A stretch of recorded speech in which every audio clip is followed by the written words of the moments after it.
लहराती पहाड़ियों और चमकती नदियों के बीच बसा था आरोग्यपुर गांव। यहाँ के लोग अपनी अच्छी सेहत और हंसमुख मुस्कान के लिए जाने जाते थे।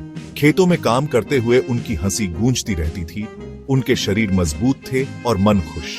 आरोग्यपुर जीवन की सरल खुशियों का प्रतीक था, जहाँ प्रकृति के साथ सामंजस्य से शांति और खुशहाली आती थी। उनकी अच्छी सेहत का राज कोई रहस्य नहीं था। यह लोग प्रकृति के साथ तालमेल बिठाकर रहते थे, सूरज के साथ उठते थे और तारों की छांव तले सोते थे। उनका दिन ईमानदारी से काम करने और अपनों से मिलने जुलने में बीतता था।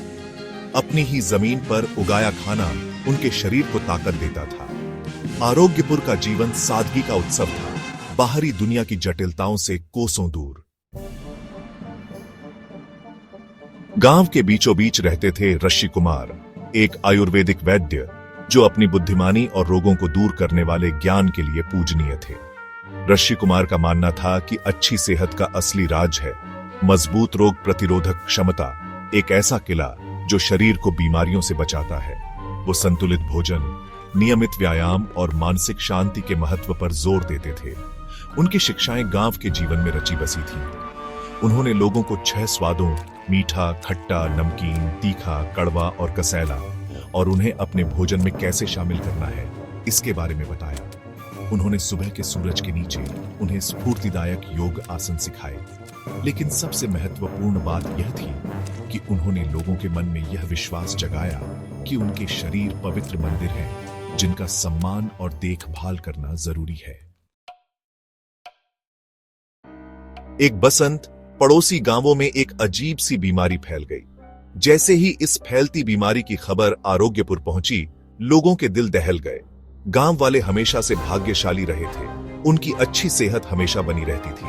अब एक अनदेखी मुसीबत उनके ऊपर मंडरा रही थी, जिससे उनके जीवन में अनिश्चितता का साया छा गया था। ऋषि कुमार ने देखा कि गांव वालों में घबराहट बढ़ती जा रही है। वो जानते थे कि डर भी उतना ही खतरनाक हो सकता है जितनी खुद बीमारी। उन्होंने गांव की सभा बुलाई। बढ़ती दहशत के बीच उनकी आवाज शांत और आश्वस्त करने वाली थी। उन्होंने लोगों को उनकी ताकत, उनके जीने के तरीके से अर्जित की गई सहनशक्ति की याद दिलाई। ऋषि कुमार ने गांव वालों से अपनी जड़ों से जुड़े रहने का आग्रह किया। उन्होंने उन्हें ताजी हवा के महत्व की याद दिलाई, उनसे बाहर समय बिताने और गहरी सांस लेने का आग्रह किया।